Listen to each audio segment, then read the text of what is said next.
സംസ്ഥാനത്തെ ഭാഗ്യക്കുറി അച്ചടി സ്വകാര്യ പ്രസിന് നൽകാൻ നികുതി വകുപ്പിന്റെ ഉത്തരവ്. സർക്കാർ പ്രസ്സുകളുടെയും KBPSന്റെയും അപേക്ഷ മറികടന്നാണ് തീരുമാനം. സിഡ്കോയ്ക്ക് 26% ഓഹരി മാത്രമുള്ള സ്ഥാപനത്തിനാണ് അച്ചടി നൽകുന്നത്. കേരള പേപ്പർ ലോട്ടറീസ് റൂൾ 2005 അട്ടിമറിച്ചാണ് ലോട്ടറി അച്ചടി സ്വകാര്യ പ്രസിന് നൽകാൻ നികുതി വകുപ്പ് ഉത്തരവിറക്കിയിരിക്കുന്നത്. മൺവിളയിൽ ഉള്ള SIDCO hi-tech printing solutions private limited എന്ന സ്ഥാപനത്തിന് കരാർ നൽകാനാണ് ഉത്തരവ്. സിഡ്കോയ്ക്ക് കേവലം 26% മാത്രം ഓഹരിയുള്ള സ്വകാര്യ സ്ഥാപനമാണ് ഇത്. കേരള ബുക്സ് ആൻഡ് പബ്ലിക്കേഷൻസും സിയാപ്റ്റുമാണ് ലോട്ടറി വകുപ്പിന് ടിക്കറ്റ് ഇപ്പോൾ അച്ചടിച്ച് നൽകുന്നത്. KBPS പ്രതിവർഷം 10 കോടി ലോട്ടറി ടിക്കറ്റുകളാണ് അച്ചടിക്കുന്നത്. കൂടുതൽ ടിക്കറ്റുകൾ അച്ചടിക്കാൻ സുരക്ഷിതമായ അതിനൂതന സാങ്കേതിക വിദ്യയോടുകൂടിയ മെഷീനറികൾ KBPSൽ സജ്ജമാക്കുകയും ചെയ്തിട്ടുണ്ടെന്നിരിക്കെയാണ് സർക്കാരിന്റെ വഴിവിട്ട നീക്കം. ആവശ്യാനുസരണം ലോട്ടറി ടിക്കറ്റുകൾ അച്ചടിച്ചു നൽകാൻ KBPSനും സിയാപ്റ്റിനും കഴിയുന്നില്ലെന്ന് ചൂണ്ടിക്കാട്ടിയാണ് നികുതി വകുപ്പിന്റെ സ്വകാര്യവൽക്കരണ നീക്കം. ശക്തമായ സുരക്ഷാ മാനദണ്ഡങ്ങൾ പാലിച്ചു നടത്തേണ്ട അച്ചടികൾ SIDCO hi-tech printing solutions private limited ഇതിനു മുൻപ് നടത്തിയിട്ടില്ലെന്നും ചൂണ്ടിക്കാണിക്കപ്പെടുന്നു. News bureau, Thiruvananthapuram. ആയുഷ് മന്ത്രാലയത്തിലെ തസ്തികകളിൽ മുസ്ലിം അധ്യാപകർക്ക് സർക്കാർ വിലക്ക്. ആയുഷ് മന്ത്രാലയത്തിന്റെ കീഴിൽ യോഗ പരിശീലകരായി മുസ്ലിങ്ങളെ പരിഗണിക്കേണ്ടതില്ലെന്ന് മുസ്ലിം വിഭാഗക്കാരെ പരിഗണിക്കേണ്ടതില്ലെന്ന് സർക്കാർ നയമെന്ന് മറുപടി. വിവരാവകാശ രേഖയിലാണ് സർക്കാർ ഇക്കാര്യം വ്യക്തമാക്കിയത്. വിവരങ്ങളുമായി മനുശങ്കർ ചേരുന്നു. മനു, വിശദാംശങ്ങൾ. അനന്തു, കേന്ദ്ര സർക്കാരിന്റെ ആയുഷ് മന്ത്രാലയത്തിലേക്ക് മുസ്ലിങ്ങളെ പരിഗണിക്കേണ്ടതില്ലെന്നത് സർക്കാർ നയമെന്നാണ് മന്ത്രാലയം അറിയിച്ചത്. വിവരാവകാശ രേഖയിലായിരുന്നു മന്ത്രാലയം ഇക്കാര്യം വ്യക്തമാക്കിയത്. ആയുർവേദം, യോഗ, യുനാനി, സിദ്ധ, ഹോമിയോപ്പതി വിഭാഗങ്ങളിൽ മുസ്ലിങ്ങളെ പരിഗണിക്കരുത് എന്നൊരു നിർദ്ദേശം തങ്ങൾക്ക് ലഭിച്ചിട്ടുണ്ടെന്നും ഈ ആയുഷ് മന്ത്രാലയം തന്നെ വിവരാവകാശ രേഖയിൽ പറയുന്നു. യോഗ പരിശീലകരായി ഒരു മുസ്ലിം വിഭാഗക്കാരനെ പോലും പരിഗണിക്കാതിരുന്നത് ചോദ്യം ചെയ്ത് സമർപ്പിച്ച വിവരാവകാശ രേഖയിലാണ് മന്ത്രാലയത്തിന്റെ മറുപടി.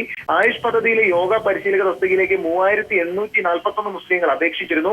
കൂടാതെ യോഗ ദിനാചരണവുമായി ബന്ധപ്പെട്ട് വിദേശ പരിശീലനത്തിനും മറ്റുമായി 711 മുസ്ലിം വിഭാഗക്കാരിലെ അധ്യാപകരും അപേക്ഷിച്ചിരുന്നു. എന്നാൽ ഇവരിൽ ആരെയും ഇന്റർവ്യൂവിന് പോലും ക്ഷണിച്ചില്ല. സർക്കാർ നയപ്രകാരം മുസ്ലിങ്ങളെ പരിഗണിക്കരുതെന്ന നിർദ്ദേശം തങ്ങൾക്ക് ലഭിച്ചു. ഇത് ഞങ്ങൾ നടപ്പാക്കുകയായിരുന്നു എന്നാണ് മന്ത്രാലയം അറിയിച്ചിരിക്കുന്നത്. യോഗ്യതകൾ മാനദണ്ഡമാക്കാതെ സമൂഹത്തെ വർഗീയവൽക്കരിക്കാനാണ് കേന്ദ്ര സർക്കാർ ശ്രമിക്കുന്നതെന്ന് CPM ആരോപിച്ചിട്ടുണ്ട്. കോൺഗ്രസും ഇതിനെതിരെ വലിയ രീതിയിലുള്ള ആരോപണങ്ങളുമായി രംഗത്തെത്തിയിട്ടുണ്ട്. അതേസമയം വിവരാവകാശ രേഖയെക്കുറിച്ച് അന്വേഷണ ശേഷം പ്രതികരിക്കാമെന്ന് ആയുഷ് മന്ത്രി ശ്രീപദ് പട്നായിക് പറഞ്ഞു. മനുശങ്കർ, ദില്ലിയിൽ നിന്നും. People exclusive. മാതൃകാ പെരുമാറ്റച്ചട്ടം ലംഘിച്ച് സർക്കാർ നടത്തിയ സ്ഥലമാറ്റങ്ങൾ തെരഞ്ഞെടുപ്പ് കമ്മീഷൻ ഇടപെട്ട് റദ്ദാക്കി. പെരുമാറ്റച്ചട്ടം ലംഘിച്ച് സർക്കാർ സ്ഥലം മാറ്റിയത് 4 വകുപ്പുകളിലെ ജീവനക്കാരെ. ഉത്തരവ് റദ്ദാക്കിയതിന്റെ രേഖകൾ പീപ്പിളിന് ലഭിച്ചു.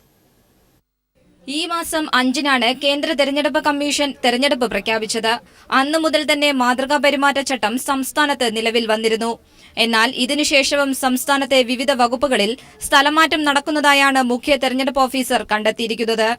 ഈ സാഹചര്യത്തിലാണ് മാതൃകാ പെരുമാറ്റച്ചട്ടം വന്നതിനുശേഷമുള്ള എല്ലാ സ്ഥലമാറ്റവും ചീഫ് സെക്രട്ടറി തടഞ്ഞത്. എല്ലാ വകുപ്പുകളും സ്ഥാപനങ്ങളും മാതൃകാ പെരുമാറ്റച്ചട്ടം കൃത്യമായി പാലിക്കപ്പെടുന്നുണ്ടെന്ന് ഉറപ്പുവരുത്തണമെന്ന് ചീഫ് സെക്രട്ടറി ഉത്തരവിൽ പറയുന്നു. ഉത്തരവിന്റെ പകർപ്പ് പീപ്പിളിന് ലഭിച്ചു. സംസ്ഥാന തെരഞ്ഞെടുപ്പ് കമ്മീഷൻ സംസ്ഥാനത്തെ നിയമസഭാ തെരഞ്ഞെടുപ്പുമായി ബന്ധപ്പെട്ട് ഉദ്യോഗസ്ഥരെ സ്ഥലം മാറ്റുന്നത് സംബന്ധിച്ചുള്ള മാർഗനിർദ്ദേശങ്ങൾ പുറപ്പെടുവിച്ചിട്ടുണ്ട്. എന്നാൽ ഇതും മാതൃകാ പെരുമാറ്റച്ചട്ടവും ലംഘിച്ച് സംസ്ഥാന വൈദ്യുതി ബോർഡ്, ജല അതോറിറ്റി, തദ്ദേശ സ്വയംഭരണ സ്ഥാപനങ്ങൾ, ടൂറിസം വകുപ്പ് എന്നിവിടങ്ങളിൽ സ്ഥലമാറ്റം നടക്കുന്നതായാണ് മുഖ്യ തെരഞ്ഞെടുപ്പ് ഓഫീസർ കണ്ടെത്തിയിട്ടുള്ളത്. ഈ സാഹചര്യത്തിലാണ് ചീഫ് സെക്രട്ടറിയുടെ ഉത്തരവ്. ഇത് സർക്കാരിന്റെ കനത്ത തിരിച്ചടിയായിരിക്കുകയാണ്. സംസ്ഥാനത്തെ വിവിധ വകുപ്പുകളിൽ മാതൃകാ പെരുമാറ്റച്ചട്ടം ലംഘിച്ചുകൊണ്ട് ഇത്തരം സ്ഥലമാറ്റങ്ങൾ നടക്കുന്നതായി നേരത്തെ തന്നെ പ്രതിപക്ഷവും ഉന്നയിച്ചിരുന്നു. ഷീജ, തിരുവനന്തപുരം. People exclusive. വിവാദ മന്ത്രിസഭാ യോഗത്തിൽ ഭൂപരിധി ഇളവ് നൽകിയ സർക്കാർ ഉത്തരവ് പുറത്ത്. 1600 കോടിയുടെ പദ്ധതിക്ക് എറണാകുളം, തൃശൂർ ജില്ലകളിലായി 2 കമ്പനികൾക്കായി 127.85 ഏക്കർ ഭൂമിക്ക് റവന്യൂ വകുപ്പ് ഭൂപരിധിയിൽ ഇളവ് നൽകി ഉത്തരവിറക്കി. ഉത്തരവിന്റെ പകർപ്പ് പീപ്പിൾ TVക്ക് ലഭിച്ചു. ഭൂപരിഷ്കരണ നിയമം അട്ടിമറിക്കുന്ന ഉത്തരവുകൾ വിവാദങ്ങൾ സൃഷ്ടിക്കുന്ന പശ്ചാത്തലം വകവയ്ക്കാതെയാണ് റവന്യൂ വകുപ്പ് വീണ്ടും ഭൂപരിധിയിൽ ഇളവ് നൽകി ഉത്തരവിറക്കിയത്. സ്വകാര്യ മേഖലയിൽ ഹൈടെക് IT പാർക്കുകൾ സ്ഥാപിക്കുന്നതിന്റെ ഭാഗമായാണ് എറണാകുളം വടക്കൻ പറവൂർ പുത്തമ്പേലിക്കര വില്ലേജിൽ 95.44 ഏക്കർ ഭൂമിക്കും തൃശൂർ ജില്ലയിലെ മടത്തുംപടി വില്ലേജിലെ 32.41 ഏക്കർ സ്ഥലത്തിനും ഭൂപരിധിയിൽ ഇളവ് നൽകി ഉത്തരവിറക്കിയത്. തൃശൂരിൽ റംസ് എക്കോവേൾഡ് ഇൻഫ്രാസ്ട്രക്ചർ പ്രൈവറ്റ് ലിമിറ്റഡിനും എറണാകുളത്ത് Mercers agricultural property development private limited എന്ന സ്ഥാപനത്തിനുമാണ് ഭൂപരിധിയിൽ ഇളവ് നൽകിയിരിക്കുന്നത്. ഉത്തരവിന്റെ പകർപ്പ് പീപ്പിളിന് ലഭിച്ചു. ഈ മാസം 2-ാം തീയതിയാണ് ഇത് സംബന്ധിച്ച ഉത്തരവ് revenue principal secretary doctor Vishwas Mehta പുറത്തിറക്കിയത്.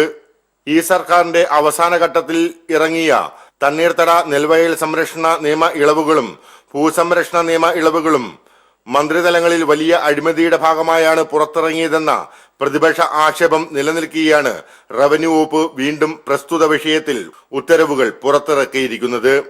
Leslie John, Idukki. വേനൽ കടുക്കുന്നതോടെ സംസ്ഥാനം കടുത്ത വൈദ്യുതി ക്ഷാമത്തിലേക്ക് കൂപ്പുകുത്തുമെന്ന് സൂചന. ഏറ്റവും വലിയ വൈദ്യുത ഉൽപാദന കേന്ദ്രമായ ഇടുക്കി അണക്കെട്ടിലുള്ളത് 100 ദിവസത്തെ ഉൽപാദനത്തിനുള്ള വെള്ളം മാത്രമാണ്. വരും നാളുകളിലെ വൈദ്യുത ഉപയോഗം കൂടുന്നതോടെ KSEB നേരിടുക അടുത്ത കാലത്തെങ്ങും നേരിടാത്ത പ്രതിസന്ധിയാകും. വേനൽ ശക്തമായതോടെ കേരളം 3 മാസത്തിനുള്ളിൽ ഇരുട്ടിലേക്ക് പോകുമെന്ന സൂചനയാണ് ഇടുക്കിയിലെ അണക്കെട്ടുകളിലെ ജലവിധാന കണക്കുകൾ വ്യക്തമാക്കുന്നത്. സംസ്ഥാനത്തെ ഏറ്റവും വലിയ വൈദ്യുതോൽപാദന കേന്ദ്രമായ ഇടുക്കി പദ്ധതിയുടെ ജലസംഭരണിയിൽ 100 ദിവസത്തേക്കുള്ള ഉൽപാദന ജലം മാത്രമാണുള്ളത്. വേനൽ മഴ കൃത്യമായി ലഭിച്ചില്ലെങ്കിൽ കടുത്ത വൈദ്യുതി പ്രതിസന്ധിയിലേക്ക് കേരളം കൂപ്പുകുത്തും. ഇടുക്കി അണക്കെട്ടിൽ ഇപ്പോൾ 901 ദശലക്ഷം യൂണിറ്റ് വൈദ്യുതി ഉൽപ്പാദിപ്പിക്കാനുള്ള ജലം മാത്രമാണുള്ളത്. 8.2 ദശലക്ഷം യൂണിറ്റ് ഉൽപാദനം എന്നുള്ളത് ഇപ്പോൾ 10 ദശലക്ഷം യൂണിറ്റാക്കി ഉയർത്തിയിട്ടുണ്ട്. മൂലമറ്റം പവർ ഹൌസിൽ ഉൽപാദനം കൂട്ടിയാൽ 3 മാസത്തേക്ക് ഉൽപ്പാദിപ്പിക്കാനുള്ള വെള്ളം മാത്രമേ അണക്കെട്ടിൽ ഉണ്ടാകൂ. ഇടുക്കി ഡാമിലെ ഇപ്പോഴത്തെ ജലനിരപ്പ് 2345.3 അടിയാണ്. കഴിഞ്ഞ വർഷത്തെ അപേക്ഷിച്ച് 18.42 അടി വെള്ളത്തിന്റെ കുറവാണ് ഉണ്ടായിരിക്കുന്നത്.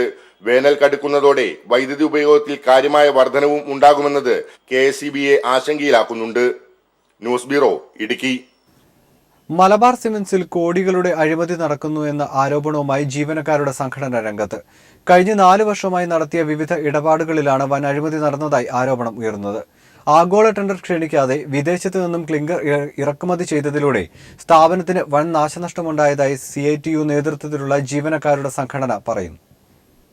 മലബാർ സിമന്റ്സിൽ കഴിഞ്ഞ 4 വർഷമായി നടക്കുന്ന ഇടപാടുകളിൽ കോടികളുടെ അഴിമതി നടന്നെന്ന ആരോപണമാണ് മലബാർ സിമന്റ്സ് എംപ്ലോയീസ് യൂണിയൻ മുന്നോട്ട് വെക്കുന്നത്.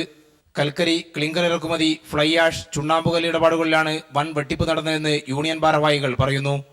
CAG ചൂണ്ടിക്കാട്ടിയതുൾപ്പെടെ 100 കോടിയിലേറെ രൂപയുടെ ക്രമക്കേട് നടന്നുവെന്നാണ് പരാതി.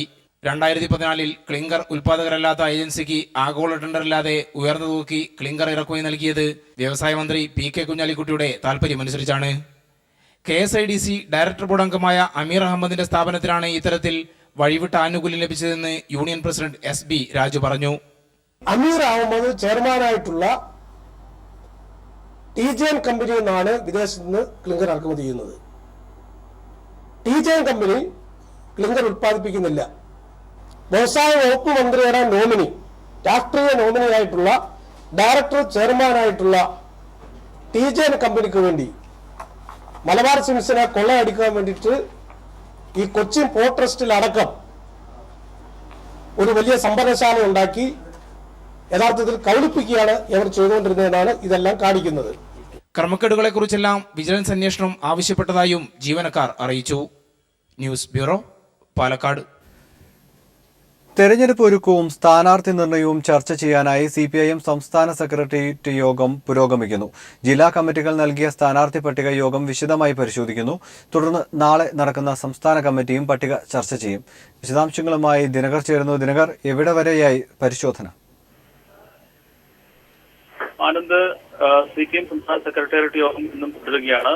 ജില്ലാ കമ്മിറ്റികൾ നൽകിയ സ്ഥാനാർത്ഥി പട്ടികയാണ് ഇന്ന് സെക്രട്ടേറിയറ്റ് പരിശോധിക്കുന്നത്.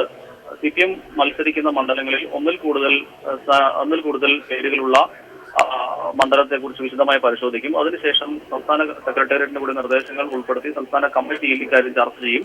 തുടർന്ന് ഈ പട്ടിക വീണ്ടും ഏതെങ്കിലും തരത്തിൽ മാറ്റങ്ങൾ വരുത്തേണ്ടതുണ്ടോ എന്നുള്ള അടക്കമുള്ള കാര്യങ്ങൾ സെക്രട്ടേറിയറ്റും സംസ്ഥാന കമ്മിറ്റിയും പരിശോധിക്കും. അതിനുശേഷം ഈ പട്ടിക വീണ്ടും ജില്ലാ കമ്മിറ്റിക്ക് അയച്ചു നൽകും. അതിനുശേഷം മാറ്റങ്ങൾ ആവശ്യമെങ്കിൽ വരുത്തിക്കൊണ്ടായിരിക്കും ഈ പട്ടിക വീണ്ടും സെക്രട്ടേറിയറ്റിന് സമർപ്പിക്കുക. 16-ാം തീയതി സംസ്ഥാന സെക്രട്ടേറിയറ്റ് വീണ്ടും യോഗം ചേർന്ന് ഇക്കാര്യത്തിൽ അന്തിമ തീരുമാനം കൈക്കൊള്ളും.